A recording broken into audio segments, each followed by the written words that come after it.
Um, yes, recording now. So, hello, Bob, and thank you so much for being here on WP Mondo. I'm so happy that you will be the first ever person published on our new WP Mondo web show. So, very welcome to you.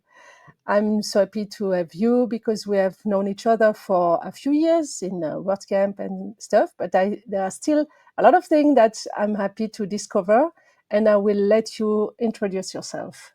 Well, first, thank you, and yeah, wow, honor to be the very first guest. I don't know if I've ever been a first guest on an actual podcast, so this is a first for being a first. So, anyway, yeah, most people know me as Bob WP. I've been around a long time since about 2006 doing WordPress, and I've done a lot of different things in WordPress, and probably more things I failed at than I succeeded at, but that's kind of how we do things. And yeah, I run a channel of podcasts called Do the Woo, and it's a mix of WooCommerce and WordPress podcasts, quite a variety.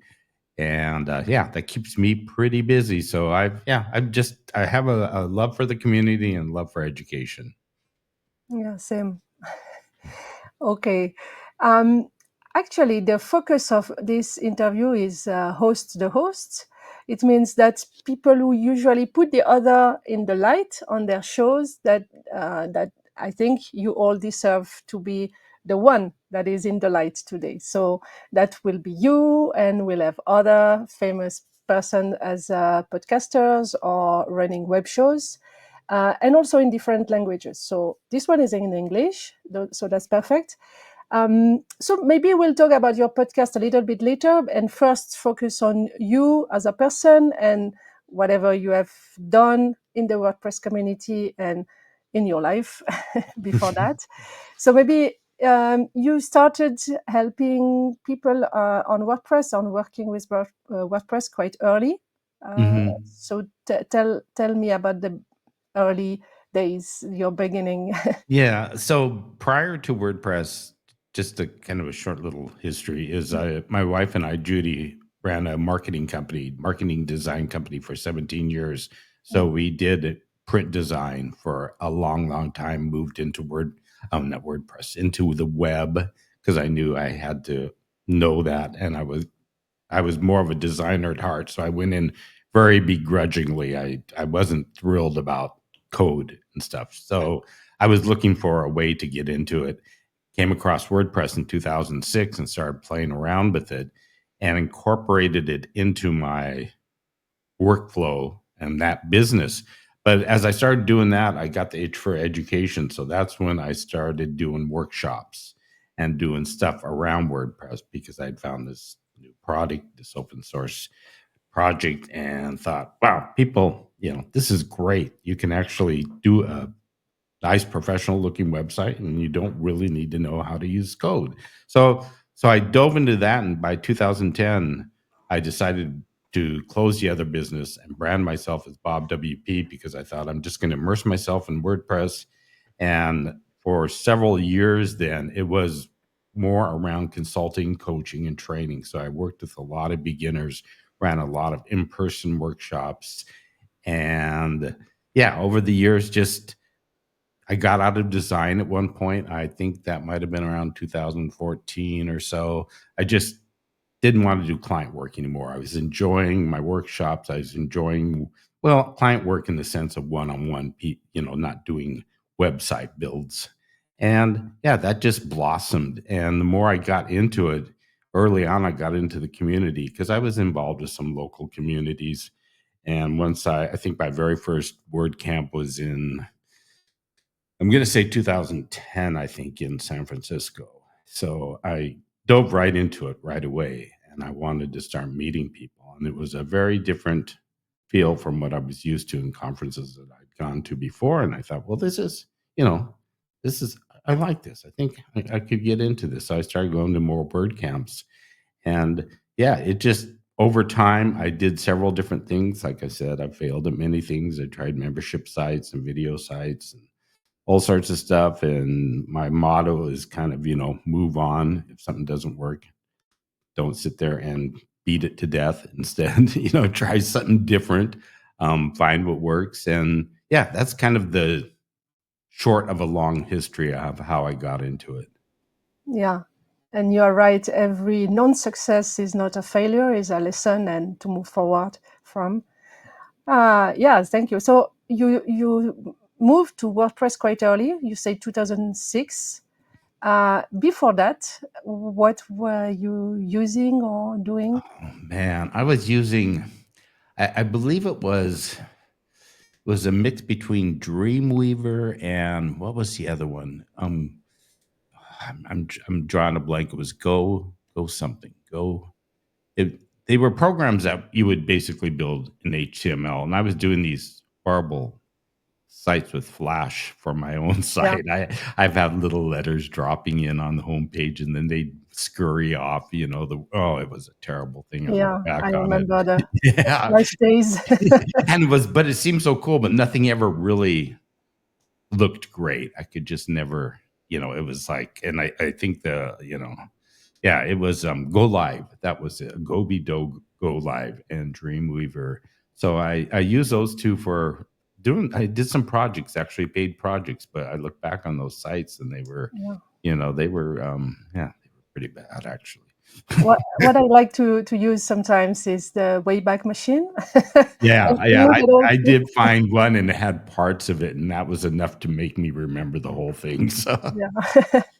Actually, there was a website when I had my first, personal computer only in '98, because before that I was traveling the world, and it was before the laptop were a thing. And I discovered in '98 a site done in Flash. I can still remember the name. If the guy one day hear that, it was Tom Design. Tom Design, maybe in German, or maybe .de, or I'm not sure, maybe .com anyway. And it was a Flash experiment or artistic way, where he copied the theme or the from a movie. I don't remember the name of the movie. It was something with Bruce Willis, and he made the same with the same music with his own images. So if that's Tom, one day, I loved that. It was yeah. I say, oh, what we can do now on the web. But mm. okay, that was Flash early days. Yeah, and that's what this was the thing. It was so cool back then. It was like, wow, I can make this Yeah. happen. Now we look at it and we kind of laugh at it, but it was the time. hmm So in 2006, WordPress. So at that time, myself, I discarded WordPress. I was auditing a few CMSs and I discarded it because it was not multilingual and I needed that. It's still not, but well, it's going to Mhm. come. And I came to WordPress in 2012, but you were there already in 2006. So tell me about those early days. Did Ye you have any struggle, or what was like you scratching your head or something to make things work, or was that all okay? Thinking back on it, I think when I first got into it, I just kind of poked at it. I mean, I just go in and look at it. It wasn't quite, and it was a combination really of both um blogging and finding a tool for my clients, because my wife was shortly around that time she got on TypePad and started blogging, Mhm. and she built up quite a successful blog there and then moved it over to WordPress eventually. But for me, I spent probably a good year or more just not really saying, okay, I'm committing to this, but I'm starting to look at it. So I didn't really want to build anything right away. I just thought this is intriguing. And it was a little bit more of the blogging at first. And then as I got into it more and more, I thought, wow, now I'm starting to see these products come out. And I can't remember what year iThemes started, Yeah.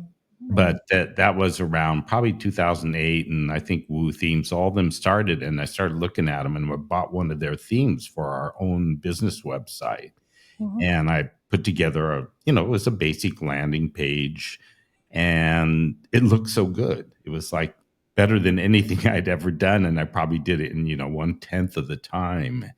And Yeah. that's when so it was a slow thing for me, but I knew I had to get into it. And if I could kind of figure out this tool and see how it went over the next 12 months or so, it started to develop into something that would work for my clients and then probably work, if I wanted to start blogging. And so I just, from probably 2018 is when I really, 2008 is when I really dove into it. And then that's a couple years later, I just said, this is it. This is the change I'm going to make, the big pivot. Yeah, and you mentioned earlier that you have been to that early WordCamp in San Francisco, because remind me, you are from the US, right? Right. The West Coast. So it was a close one, or fairly close, because I'm up in the Northwest. Okay. So what did you discover there in WordCamp San Francisco? It was a little bit what I said was, and to elaborate on it, I think it was just the feel of the conference. I was used to going to very large blogging conferences with thousands and thousands of people, and it was more the standard conference. I want to say, you meet people, hand cards, and I looking back on it, sometimes I wish I could remember more of the actual experience, but it seemed different, but it seemed like more of a big networking event. I mean, just the way you were able to meet people. The people were more, even back then, open for conversation. It wasn't like the first thing you did was exchange business cards when you met somebody. You would actually probably learn a little bit about them. And I think it was kind of a shock at first, but there was also an online, what kind of set me in motion for this was, and I won't spend a lot of time on it. There was an online called Biznik, and it was localized in the US, but it kind of did worldwide. And it was an online, in-person kind of meetup type of a startup this couple did. So you would meet people online, but you'd also do local workshops and local networking events. So I was already getting in that feel at the same time of a more community oriented rather than just, going to a business conference and dealing with that. So it was still different enough, but it was an easy migration, I'd say, because it was more, what I realized is, even after being in business as long as I was, that it fit my personality more, a WordCamp, than a normal business conference would. Okay. I know that there were conferences like NSW something Southwest. Oh yeah, I know. Yeah, I know what you're talking about. Those are the kind you say they are big and Yeah, business first. I mean, yeah, and I met some of the first people. I went to a conference about several times, spoke at it, called Blog World, and it was this huge conference of bloggers. And actually, that was where very first time I met Syed from Awesome Motive was there. And so I kind of got into the blogging space initially and got to know more of that on the bigger picture. But then a WordCamp was more localized and a totally different feel. yeah, okay. I went in the US to a conference that was more about like marketers and course creator, content creators, bloggers as well. It was that conference by Chris Gilbo called World Domination Summit. Oh, I've heard of it. Well, the name is a bit, domination is a bit strange to me, but the rest, Chris Gilbo is the Art of Nonconformity author. And there was a lot of people there. Yeah, it was more like not the technical part of things, but the content part of things, I guess. But yeah, I still have friends that we still talk to each other from that year. I went in 2013 only one time. And it was even, I attended my first WordCamp actually, because my first ever WordCamp was 2013 in October at WordCamp Europe in Leiden in the Netherlands. So Yeah, it's I came much later to that game Exactly. than you. Yeah. And WordCamp San Francisco was like the ancestor of WordCamp US, right? Yeah, That, yeah, it that's what was. became. Yeah, I The, think I went to a couple of them early on, and then I think um, Seattle, which is where I was closely located, and Chicago was another early one I went to and stuff. And I just got the bug. I wasn't going, to a lot of them, but I was going to enough of them to start to get more and more into the community. yeah. Um, yes, I realized that I will cut that. I realized that the background was not correct. Anyway, it's okay. It's from the tool, but it's okay. Maybe I leave even that in the show. Yeah. Okay. So I guess one of the thing at WordCamp is that it's very easy to meet people and make friends. And I can say I have friends from so many parts of the world now, thanks to that.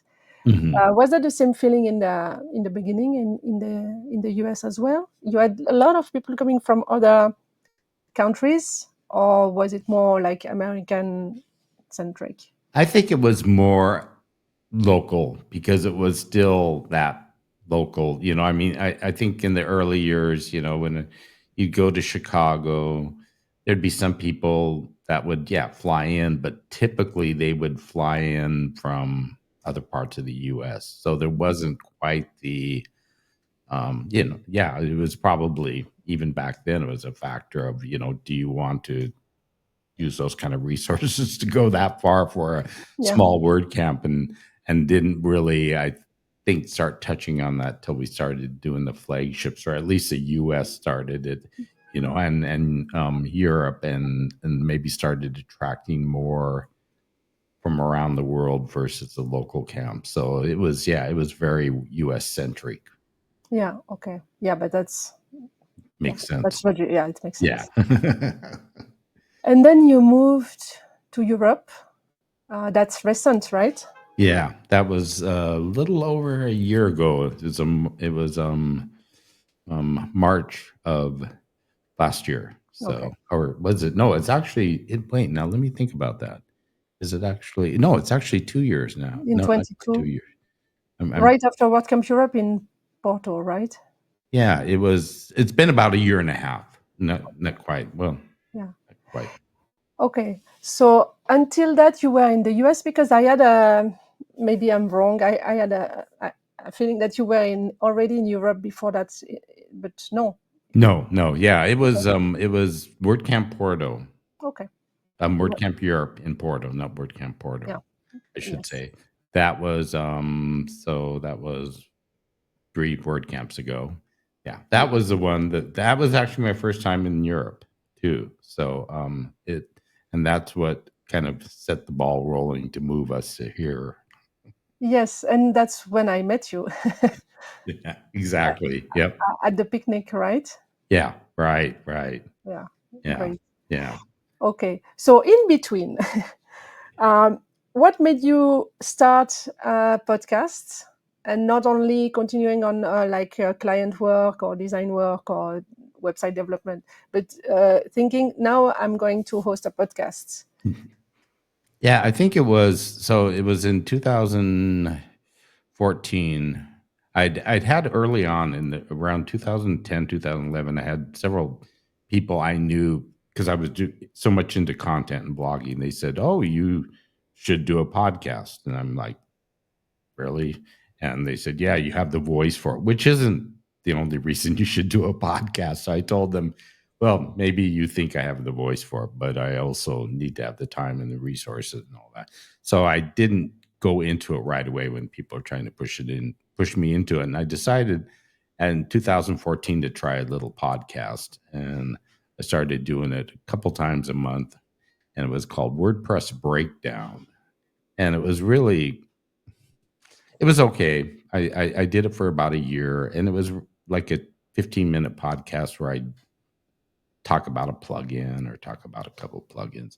And I realized after about a year that I was basically doing what I was doing in my blog posts. It wasn't unique enough. And so I said, well, I'm going to put it aside and wait till this idea comes to mind. And that took about 2 more years. I wasn't going to rush into it.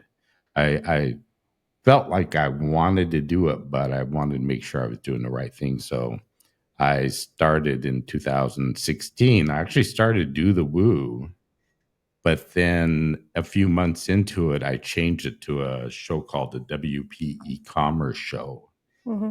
and did that for about 3 years, which was more of a generalized e-commerce in the WordPress space. Switched it back to Do the Woo, or restarted Do the Woo again in 2018, and eventually stopped the other one, as well as I'd done about 5, 6 other little podcasts I had started. And some of those lasted as long as 2 weeks and to maybe, a few months or something. And they just kind of weren't the thing. So I'd stop them. But it was something that I found that I enjoyed doing.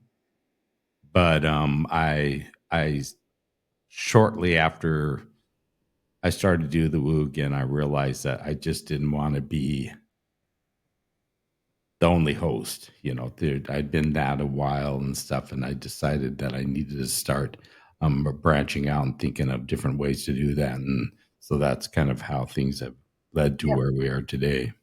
It has grown a lot, and you have a lot of different hosts on your show that host themselves other people, and I like that very much. I would like the same here on WP Mondo, but in other languages, because languages is a topic I'm passionate about. So imagine I have someone in I don't know, in Hindi, interviewing people in Hindi about WordPress. Someone in Filipino, interviewing people in Filipino. Other in Portuguese. Portuguese do Brazil. Yeah. And that would be great, because there are so many people who don't speak English actually in the world, and are not understanding enough to follow a conversation. Especially for me, sometimes it's difficult in another language, not in English anymore, but in another language that I'm trying to learn. Audio only is more difficult than with video, because with video you can see the expression on the face. Mhm. And that was a topic I wanted to ask you about, because I know that your choice was to do it audio only, not video. And you told me once why, so maybe you can tell here why for the followers. Yes, I've had several people try to convince me to do this, and so when I started it, it was I come from the my age and youth is around radio, so I loved radio, and it's kind of what I was brought up on, and there was something about audio that just intrigued me. So when I got it, that's one of the reasons I got into podcasting was it was audio only, and or not only, but that's what most people were doing when I started it. And then I think there's several reasons that I've decided not to do it, and I get what people say, and I understand, both the visualization. I know people. I mean, I'm everybody has a different way of learning and absorbing content and stuff. Some visually, some auditorial. They have a strength in one or the other. But one of the things I found is that um, it made it a little bit more accessible, and especially as I was growing the numbers. So if you're doing a podcast maybe once a week or once every 2 weeks, I mean, it's a little easier. Production wise, of course, there's a lot of challenges. I'm not going to get into that. It's a lot easier to obviously edit audio than video and audio, but I realized that as I asked more and more people to the podcast, that there probably wouldn't have been quite as many that said yes if I had said it was video. And I didn't want to do a mix. I didn't want to say, okay, some of them will be video, some of them will be audio. And it was maybe a reason of they felt they didn't have the proper equipment, the bandwidth where they live. We know the challenges of everybody around. And I really feel that where we are right now, I think we've had like 400 and some guests. I would say probably 50% of those guests wouldn't have been on if it had been video. And that's not saying nobody should do video or not do video because of that. It was just the number of shows I was doing and how I wanted to make it as easy as possible. So when I get people on the show, there's a lot of times they maybe need to start over, or they would have been very, even culturally, there's been some issues where it would have been very difficult for them to do it visually and stuff. So that's really a big part of it. And I don't want to kind of do a mix, do some that are audio and some of that are videos. So I've just chosen to go that direction. And I know you can always get maybe a bigger audience with video because you've got, YouTube and people are going to watch it and stuff, but it's worked for me. And I kind of stick to my guns, and some people get very, passionate with me trying to change my mind, but it's not my intention. No, I know you aren't. There's other people though. To each his own, and I think if this is the model that is a success for you, and you're right. I mean, some people would not want to appear on video, and would not have maybe come to your show, to your podcast. Even me, the first time you asked me to say something like 5 minutes on I think it was a feedback on a WordCamp or something like that. The first thing I ask is it video or audio only? Because I don't need to like make my hair or makeup, or I don't know, right. I can be in my pajama. Exactly. Yeah, I have a lot of people that they'll ask me and they'll do a kind of a heavy sigh of relief, like, oh, great, I don't have to be on or whatever. But again, like you said, it fits my model. And when people ask me about anything about podcasting or starting a podcast, they say, what preference do you think, video or audio? And I say, you've got to make that decision. It's all based on you. It's not based on what others are doing. And I'm very happy that you are yourself okay to be on video. Yeah, I will be. and I like the cap. Yeah, thank you. Yeah. Okay. Did over 500 people that you had as guests, did you have sometimes a struggle or something that you had to, delete or not publish of controversial topic or stuff like that? There's some struggles have been with there's been heavy editing on some because the people or the person, whether it's one or more, were very nervous and maybe they had to start over several times, so there's extra editing there. As far as the content, most of the time, there's very little time I have to delete something because I think people that come on know me and know the show enough. I was recently noted that I never, questioned or challenged anything about the software, the community. And I told the person that that's not necessarily something I'm doing for anybody else. That's just my personality. That's how I've always been. I've been a fairly optimistic person. So, but there has been a few times I've told people afterwards that I may, like if they bash a product, they can kind of say constructive criticism about a certain kind of product, but I don't like bashing brand names. So I've had to edit out a few things like that and stuff. But then there's also it's very interesting. I did a podcast once, and the person dropped the F-bomb a lot, which was a little, I don't tell them they can't do it, but it was a different kind of conversation. And he didn't do it in the, like, so much that he was just doing it to, be whatever. It was just part of his personality, and Yeah. I actually left in quite a bit of it because it didn't make sense. If I would have edited it out, it would have lost something, and he wasn't doing it in a rude kind of way either. Hmm. It So was there's not aggressive, but it's more his own style of speaking. yeah, just Yeah. the way he communicates, and so it's yeah, you got to kind of make a call on it. And there's going to be times I've never had to tell nobody that this isn't going out, so I've never had to not publish something. I've had to one builder, plugin builder, was extremely nervous, and so he was reading his answers, and he would just keep starting over. And I actually felt very bad for him because he wasn't comfortable doing it. So I edited as best as I could and made it sound as good as possible. But I I do let people know at the beginning that I ask them, if there's anything we don't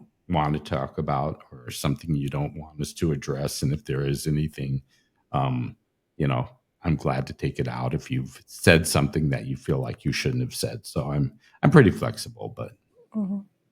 And by the way, it's the same here for me. If yeah, there's yeah. I something you was want I me was to, going to mention some about that, but I didn't know. But you're the yeah, I same. can So, edit, but I think it's pretty good so far. So yeah, I don't think I will need to edit a lot. But just if there is something like suddenly you realize you have say something about someone and say, oh no, maybe it should not yeah, be there. yeah, So yeah. something like this. And I'm not very high on equipment. I'm using an online tool that does at the same time the streaming or recording and a studio. I was lucky enough to buy it when it was a lifetime deal, and Oh, good. very really good. You may have seen the background. If I Before 20 minutes in, I forgot to change the background, and by default you see the name, and I like it very much. I believe it's the same that is used by Nathan on WP Builds, Mm-hmm. because I recognize the branding of the names. Mm-hmm. Exactly. Anyway, so I think it's a very good one. And even though I do not have that great equipment with my laptop, it works well. I sometimes have issue with Zoom calls and other calls, but so far on this one, it just works. So that's good. But I was going to ask you about your tech stack. Maybe you need to have equipment, and you need to have skills how to edit and stuff like that, or it becomes easier and easier year after year, to thanks to new tools that exist. And what do you think about it? Yeah, I think it's like when anybody starts, they get stressed out and do I need to buy an expensive microphone? I mean, you start with the microphone and you start looking at tools and whether you're streaming or, video or audio.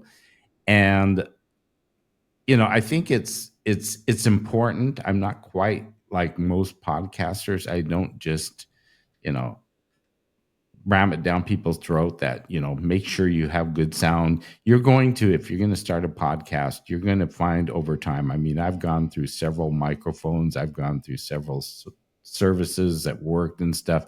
You just gotta, yeah, like you said, you learn it over time. It's and you're still going to make mistakes. I remember one time I did an entire half of a podcast, I forgot didn't push record, and I was so embarrassed. It was this Hmm. yeah, and it was very, it was this woman that had an e-commerce business in I believe it was Uganda, and I just felt horrible. And she was, I stopped and I said, "Do you realize I haven't recorded any of this?" And I just, hung my head. But things happen, and I think that you're going to, you know, yeah, you're going to find the equipment that works well for you. I use an audio platform. I still use GarageBand actually on my Mac for some stuff. I use Descript, which a lot of people use.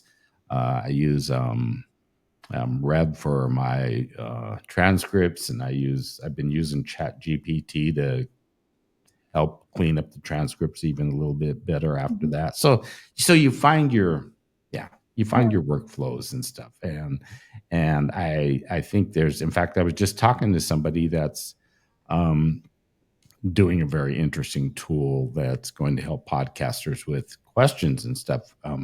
I think it uses AI, but it actually looks at other interviews that person has had, so you can see what they've talked about, maybe find new topics to talk with them about. So it's progressing, and there's all sorts of things out there that, but I just tell people, don't invest tons and tons of money. You can do that over time and find what you need.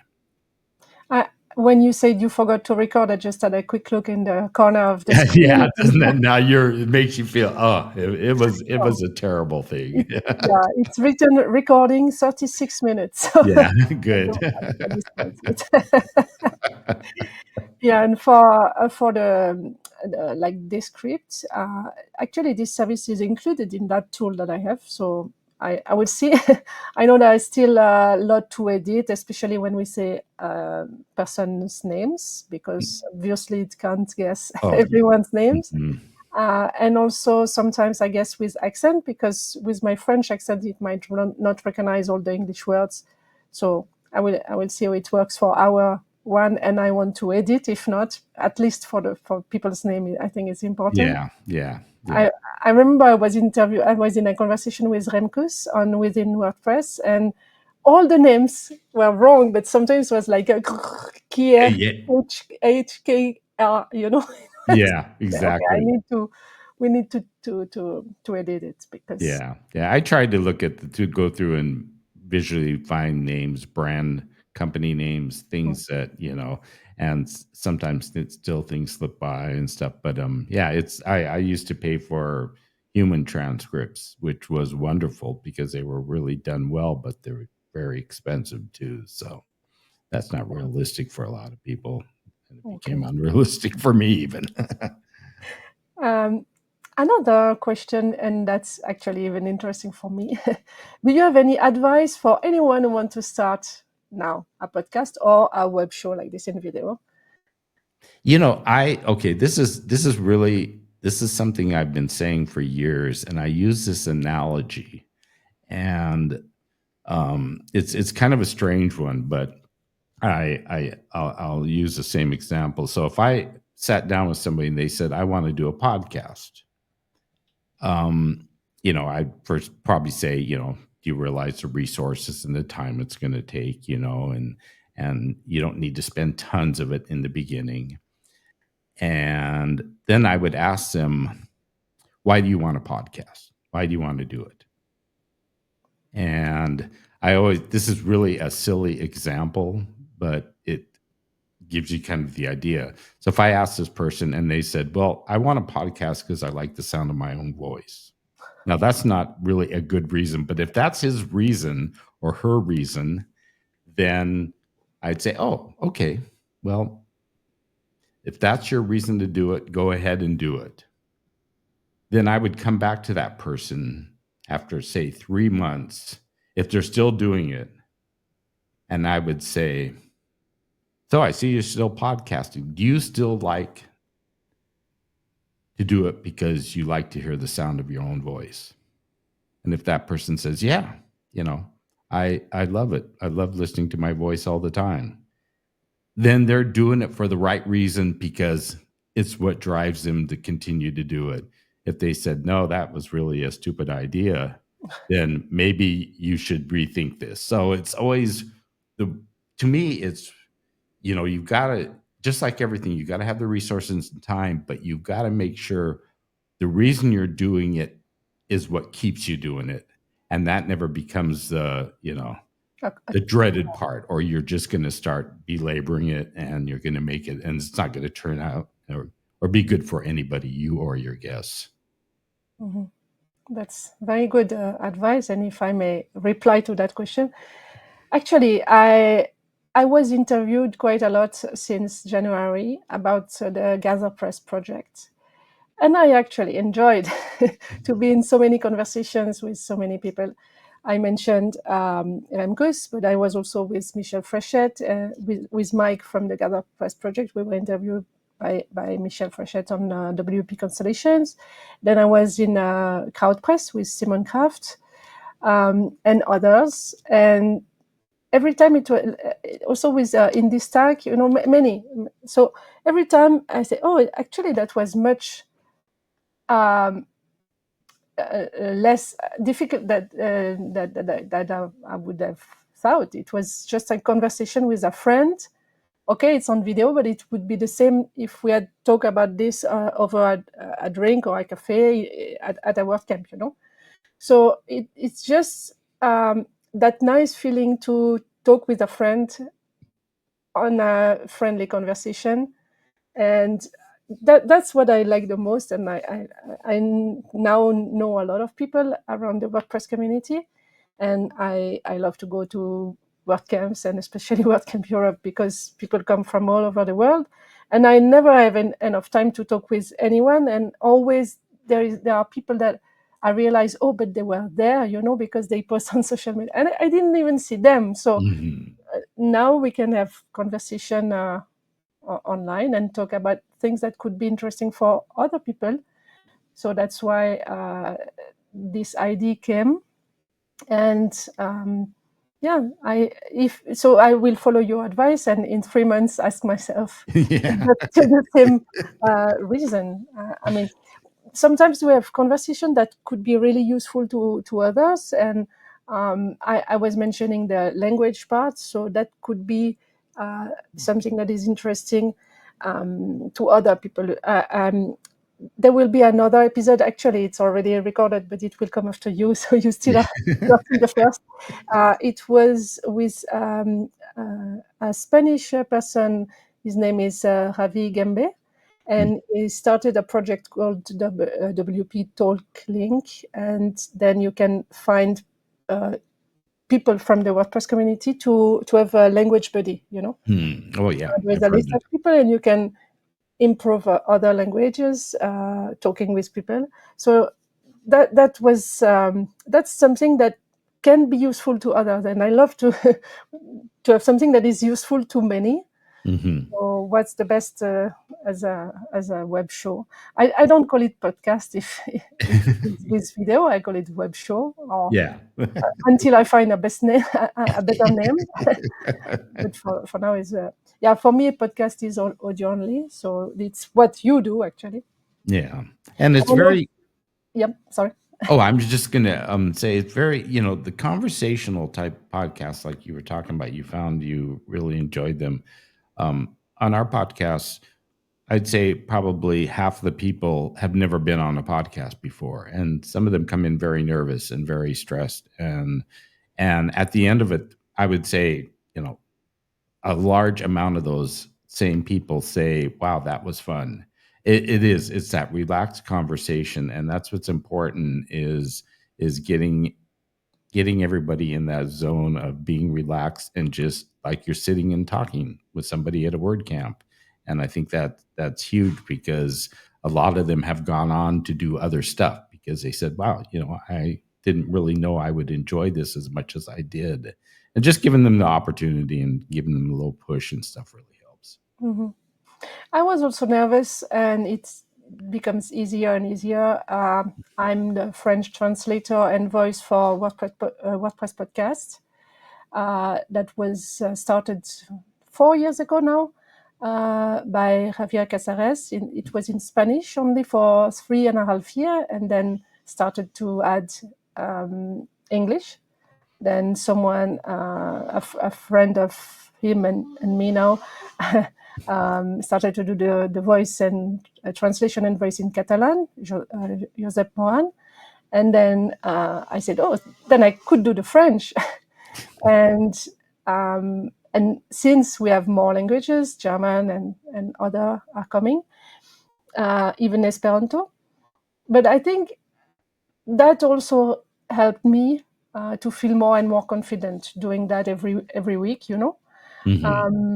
and if you ask me why, and if it is still enjoyable to do it, yes, because I learn everything that has been done in the Make teams for the week, the weekly news of the Make team. So usually I I cannot follow everything, you know. No, yeah, really. So yeah, I'm mostly in the community team, a little bit in the DIB group and sustainability, but then I learn what happens in other teams like core design teams, Mhm. everything. So that's really interesting because, you know, I just translate, but his text is often about the new features in the Gutenberg plugin, the features that are going to be added to the next major version of WordPress. So usually I'm very curious, and I, I installed the Gutenberg plugin to be able to test. Like before 6.5, I wanted it to have the typography features, and before 6.6, that is going to be released now on next week, I wanted the grid block. So I just, it's like, yeah. So it's very still. I mean, I enjoy doing it because I learn and I love to learn. And at the same time, it helped me to become more at ease with microphone, even if the sound is still not. There's always a sound that I need to learn about and improve. But yeah, to be more at ease with my voice and, you know, to not be nervous, like, Mhm. oh my god, people are going to hear my voice. Yeah, so what? It's Yeah. not enough. And for a lot of people, not being an English native is also a problem because I don't know if you had that on your show. People say, oh, but what about my accent? I don't speak English Mhm. well and stuff like that. And I want to inspire people to say that it's not a problem and you don't need to be ashamed. At least Yeah. to have a second language, you know, it means that Yeah. you learn it.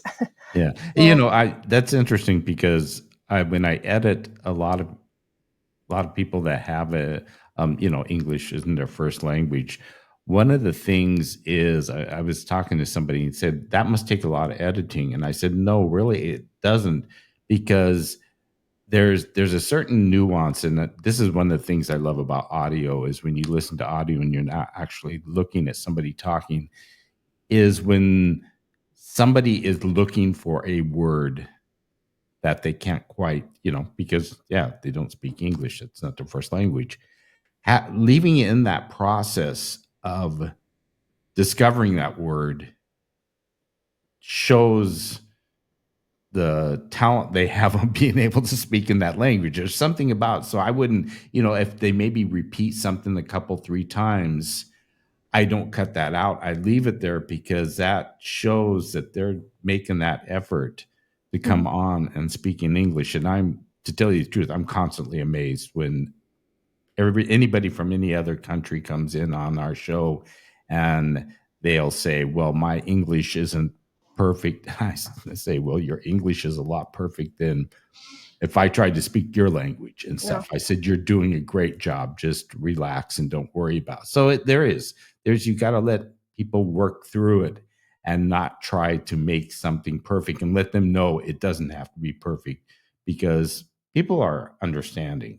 You're making a huge effort to do something that a lot of people can't do. So, Mhm. And about that, you are learning Portuguese right now, right?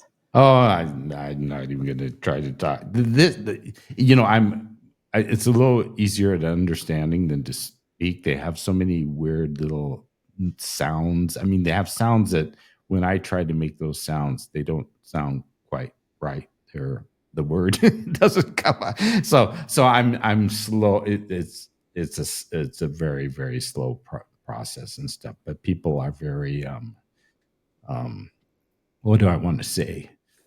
As long as you don't expect anybody to speak English, you get it figured out, and sometimes it's just through a little bit of back and forth and stuff, and you communicate and stuff, as long as you don't make that expectation on them.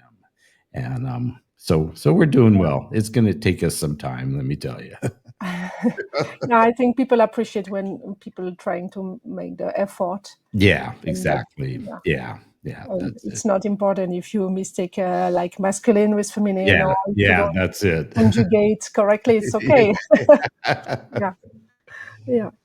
And once there was an American who told me I had a I mean, I said, "What about my French accent?" And he said, "Oh, it's charming."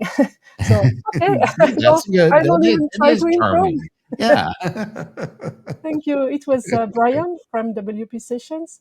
Oh, And okay. that was nice to hear because, yeah, I always, you know, in the French-speaking part of Switzerland where I live, we're a bit self-conscious about.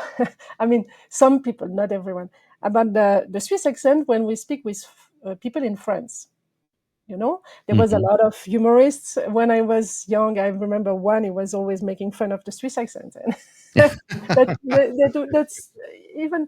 I know that some people just try to hide it, and even myself at the 6 months ago, like more now in October last year when I started with WP podcast translation, WordPress podcast, and I thought, okay, do I try to speak like someone from Paris, or do I keep my own Swiss Geneva accent, which is Oh, a bit different, but at the same time, it came back naturally.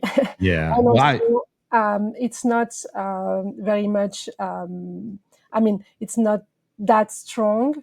And in every region of France, anyway, there are different accent per region. So it's just like another region. So, I and love accents. yeah, I and absolutely love it. I feel bad if somebody loses it or something because I think that that's yes, you. That's where you're from and stuff. And I even when we do our show, I've only done a few of them where I let them do it in their native language. I listen to the entire show. I don't understand a word they're saying, but the language, I just love listening to another language because there's some I honestly believe after hearing many languages, and I shouldn't say this, but no wonder people, I'm amazed they learn English because it's every other language sounds so much more beautiful when I listen to it. yeah, languages are beautiful, but even English. Yeah. Yeah, I love that as well. The cultural richness it brings, and um, yes, I know the show you are talking about. You had 3 or 4 for now, like Yeah. Yeah. communities around the world. Yeah, and that's nice. You had in Spanish, Dutch, Serbian, I Yeah, think. those are the 3 and or did I do oh, and I did Portuguese. I Okay, did yeah, I did great. one, but, yeah, I've been trying to get some groups together to do some more of those because I really want Yeah, get a I, few. I really wanted to do the French one. We have been talking about that, but I wanted to bring people from different countries together, and that was difficult to have someone from Canada and Belgium, and at the same time, Yeah, And I yeah, even reached out to someone in Togo, that the meetup organizer. So let's see. I would really love to do that on yeah, your show, and yeah, maybe do definitely. like a collaboration between you and mine that we could publish at the same time or something like Yeah, that. yeah, Let's see. that'd be great, yeah. Yeah, I will do that, even if there are less people than I initially thought. Yeah. And yeah, so any other thing you want to say, or maybe do you have any upcoming project, or what things that I mean, what is the future like on your project side and on WordPress side, in your opinion? It's for my project, it's just we're at a point where we have 12 shows now for the podcast channel, and I think I'm pretty set at that. We have a diverse topics, so covering a lot of things. I have a few other things in work. I'm going to be adding my blog back into the site. I'm looking at some of this Fediverse stuff that's going on that I still don't understand, but how to reach out more in that. Looking at some other interesting search stuff for the site. So there's different things project wise that we're just going to grow out, do the woo. I've really focused and zeroed in on that. The project itself, yeah, I'm excited about it. I'm getting a blog post ready to put out in in a while, and I call it "Rethinking the WordPress Way."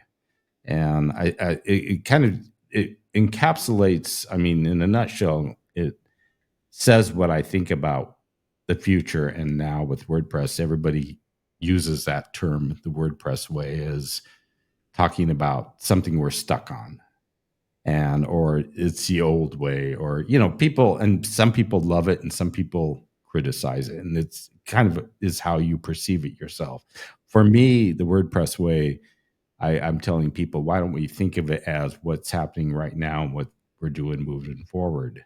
It's always going to be the WordPress way. Whatever we're doing and whatever we're innovating and changing, let's grasp that and call it the WordPress way, because that's really what it is. It's how this community and everybody that contributes moves this project forward. So yeah, I'm always excited about the progress, and I'm always excited to see all the people I've been involved with, the DEIB as much as I've been able to, and the community uh, teams on Slack. But I'm not able to contribute in that way, but I try to do it through the podcast and stuff. And I'm just excited to, see this community continue to grow. And I'm excited to see getting some new faces in, and we're getting new faces in here and there and stuff. And it's just we just keep going. And that's, like I said, that just keep it the WordPress way, but make it